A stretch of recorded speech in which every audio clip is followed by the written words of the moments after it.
For more than 1,000 years, the resurrected Sith Empire advanced unchecked in deep space. All the while, we Jedi believed the Sith were extinct. Though several self-proclaimed Sith Lords challenged the Republic, they were all fallen Jedi, not true Sith. The true Sith were the biological descendants of the ancient red-skinned race native to Korriban. The true Sith were extinct, except those who fled into exile 900 years ago. The success of their reincarnated civilization is testimony to the dark genius of the Sith Emperor. But the dedication of the Imperial people must be acknowledged as well. In our brief glimpses into the Empire's secret history, one name stands out: Grand Moff Odile Viken, the founder of the modern Imperial military. As a child, Viken was one of the few hundred survivors who fled the carnage on Korriban at the end of the Great Hyperspace War. To escape their enemies, the Emperor led a small fleet of Sith ships in a hyperspace jump into uncharted regions. The exiled fleet wandered in deep space for many years thereafter. During this time, Viken learned navigation and became one of the fleet's most respected pilots. The survivors finally settled on the jungle world of Dromund Kaas. There, the Emperor revealed his vision to build a new civilization of unrivaled efficiency. And he promised his people vengeance. He promised them an empire destined to dominate the galaxy. An empire destined to bring about the Republic's destruction.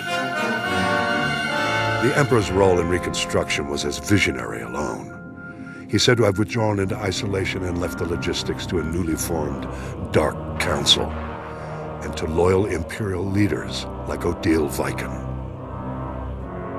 While the Dark Council debated long-term plans in the Sith power structure, the young Viken took on the monumental task of establishing order.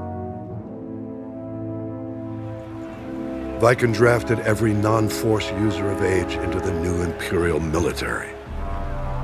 He then developed the Imperial Military Training Regimen that remains to this day.